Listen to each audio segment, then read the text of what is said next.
मैं नहीं मानता तुम्हें अपनी बीवी। मानेंगे, आप भी मानेंगे।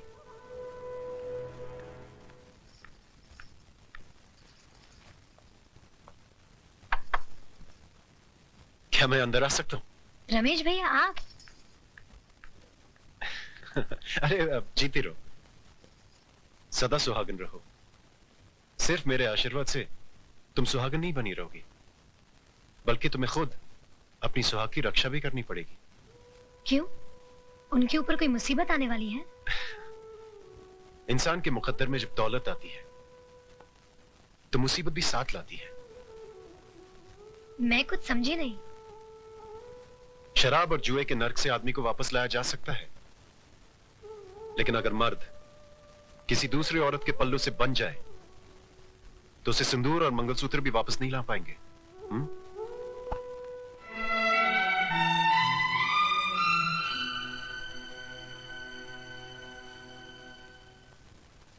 जिया बिनु देह नदी बिनु बारी, तैसी नाथ पुरुष बिन नारी।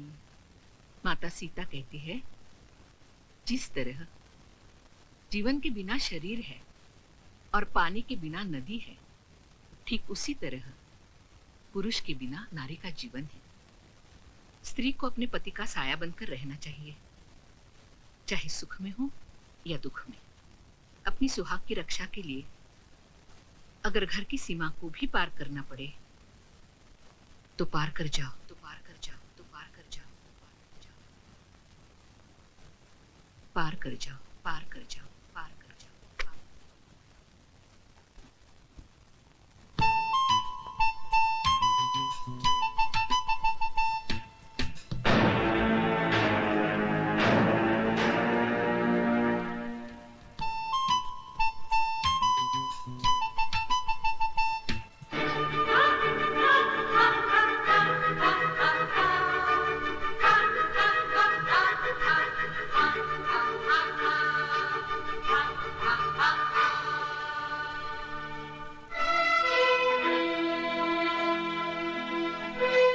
तुमको इतनी भी तमीज नहीं है कि बिना इजाजत किसी के यहाँ नहीं जाना चाहिए?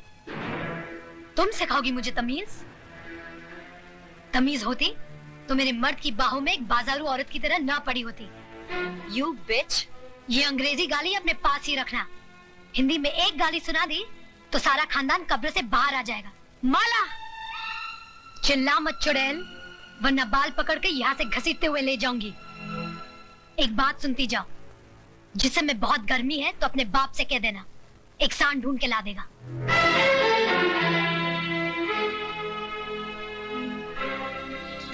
चलिए घर चलिए। मैं घर नहीं जाऊंगा, मैं यहाँ रहूंगा और मेरी मर्जी में जो आएगा मैं वो करूंगा। एक बात सुन लीजिए, औरत मर्द की हर बुराई को बर्दाश्त कर सकती है, लेकिन ये कभी बर्दाश्त नहीं कर सकती कि उसके मर्द की जिंदगी में एक दूसरी औरत आए। एक नहीं 10 औरतें आएंगी, क्या कर लोगी? आएंगी तो ऐसे ही जाएंगी, बेइज्जत होकर। रोना बंद करो मिच्छबाना आदमी, वरना तुम्हारे आंसू में पूरा हिंदुस्तान डूब जाएगा। भैया, अरे मैं मजाक नहीं कर रहा हूँ। बाहर देखो, तुम्हारे साथ साथ इंद्रदेव की अप्सराएं भी आंसू बहा रही। मालकिन! मुझे पुकारा भाई। मालकिन! सिस्टर डार्लिंग, लगता है कोई तुमको आवाज दे रहा है। मालकिन! शामू जी जरा देखो कौन मरा जा रहा है। जी मालकिन।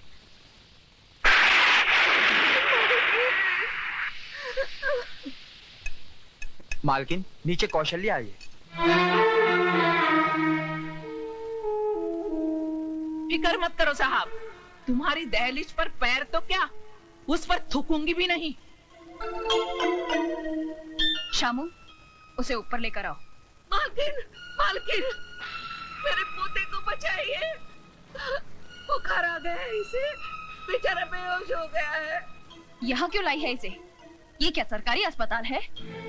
मालकिन, इसे अस्पताल दाखिल करना है, मुझे 500 रुपए दे दीजिए, इसकी जान बच जाएगी।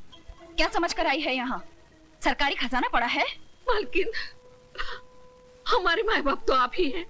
आपका दरवाजा नहीं खटखटाएंगे तो और कहाँ जाएंगे? क्यों इतनी जल्दी भूल गई? तूने ही तो कहा था कि आपके दरवाजे पर कभी थूकने भी नहीं आऊंगी। भूल हो गई थी मालकिन। हर भूल की सजा है। मैं तेरे इस बच्चे की जान बचा लूंगी अगर तू मेरी चौखट पर थूक कर चाटेगी तो।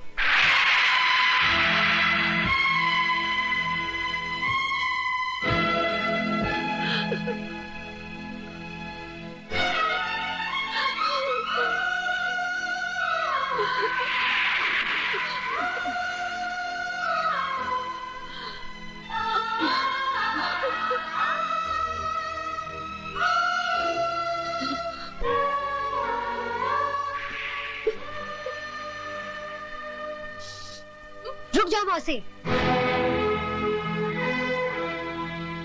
उठो मौसी।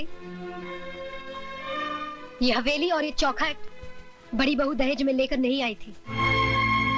इस पर जितना हक बड़ी बहू का है उतना ही छोटी बहू का है। शारदा देवी, तिजोरी की चाबी लाओ।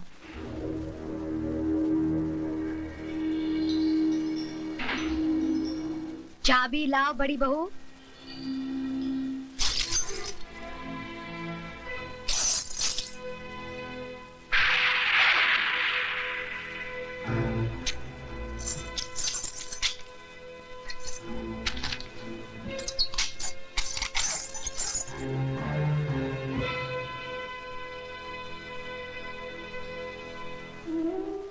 ये लो मौसी।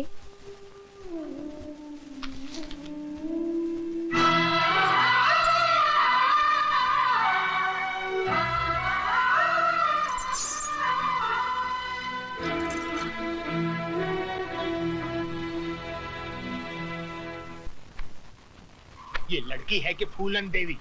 अरे खड़ी क्या हो, जल्दी जल्दी कपड़े बांधो, वरना अभी तो उसने सिर्फ तिजोरी की चाबी छीनी है, फिर कहीं आ गई तो सारे कपड़े उतरवा देगी। इलाहाबाद नंगा जाना पड़ेगा, नंगा। दीदी, मुझे तो बहुत डर लग रहा है, तुम भी हमारे साथ चली चलो।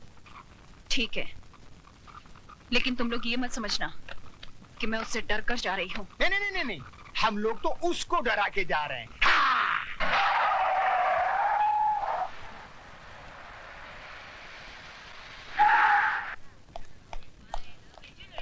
भाभी, ये अचानक क्या हो गया? कहाँ जा रहे हैं आप लोग? मिस्टर राज, तुम्हारी भाभी अपनी मर्जी से नहीं जा रही, उनको घर से बाहर निकाला गया है। मैं कुछ समझा नहीं। रहने दो देवर जी। अगर माला को अपने घर की बहू बनाना ही था तो इतना सब ढकोसला क्यों किया? सीधे सीधे मुझसे कह देते, मैं खुशी से तिजोरी की चाबी उसके हाथ पे रख देती। आपकी मिसेज माला ने चाबी का गुच्छा छीना और हमको बेइज्जत करके घर से बाहर निकाल दिया।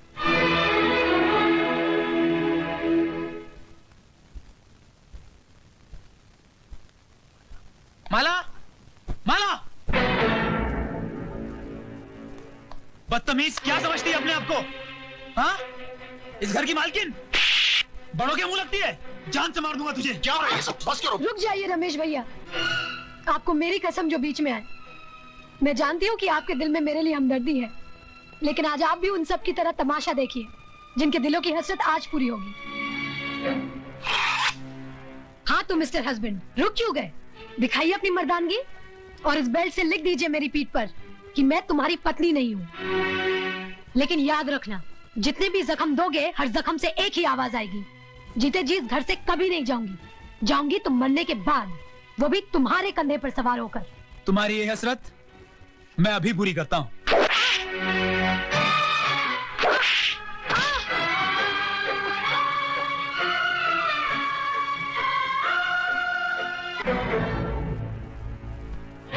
अगर तुम मेरी बेटी का सुहाग ना होता तो मेरे कदमों में माला की बजाय तेरा असर होता।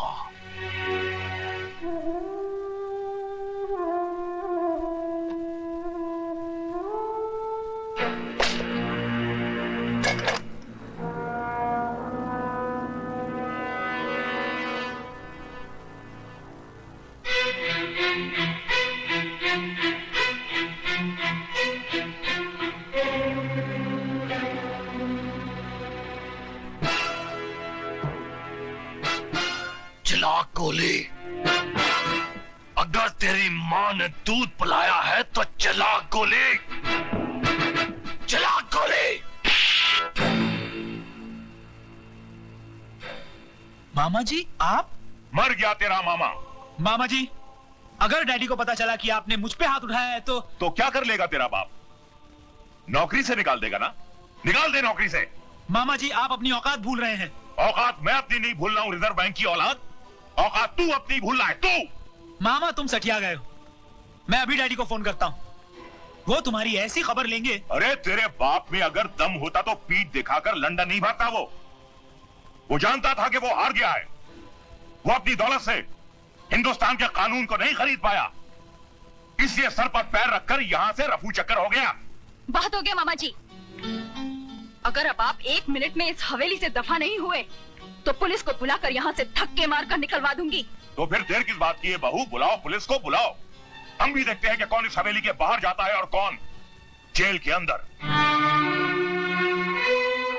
ये जख्म देखते ही तुम्हारे हाथ में ये जो सोने के कड़े हैं ना, ये लोहे के कड़े हो जाएंगे। माला की तरफ से गवाही मैं दूंगा कि हमारी बड़ी बहू ने अपनी छोटी बहन का टाका फिट करने के लिए अपने भाई के साथ मिलकर साजिश की और आज को उकसाया कि वो माला को अपनी जिंदगी से उठाकर बाहर फेंक दे। माय डियर सिस्टर, मैं इलाहाबाद चलता हूँ, बाबूजी वहाँ अकेले हैं। भैया मैं भी तुम्हारे साथ चलती हूँ। हाँ बेटर बेटर। देखा राज, जब जहाज डूबने लगता है तो सबसे पहले उसे चूहे छोड़कर भागते हैं। अरे पगले, इतनी प्यारी गुड़िया तेरी जिंदगी बनकर आई और तू इसे ठोकर मार रहा है। आओ बेटी। राज,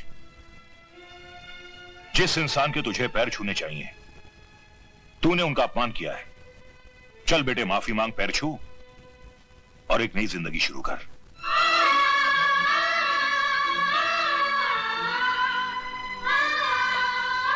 मुझे माफ कर दीजिए। ऐसा अनर्थ मत कर बेटा, मैंने तो कन्यादान किया है। तू मेरे पैर छुएगा तो मैं तो सीधा ही नरक में चला जाऊंगा। देखा बेटे, इसे कहते हैं महान आत्मा। तूने इनकी बेटी पर इतने जुल्म ढाए और इन्होंने तुझे एक पल में माफ कर दिया।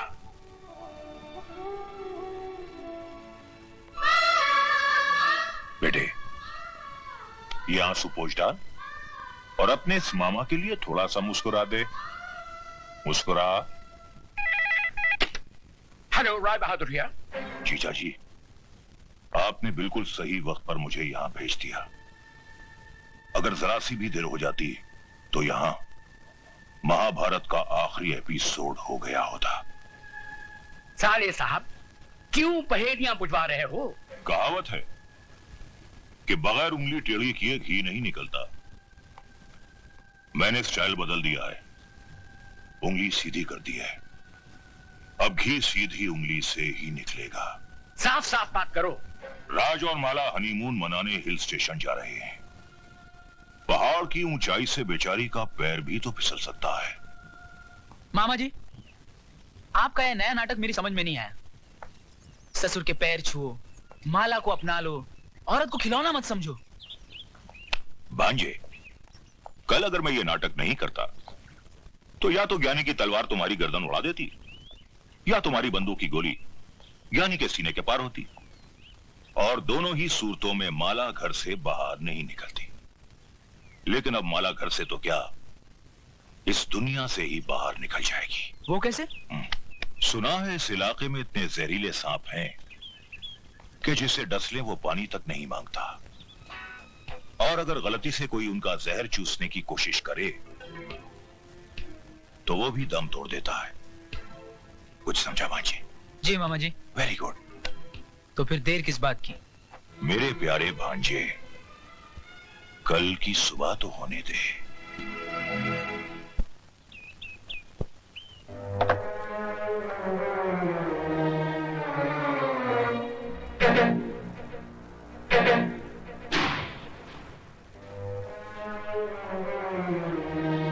Very good.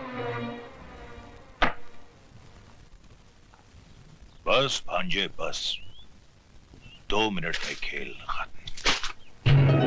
है।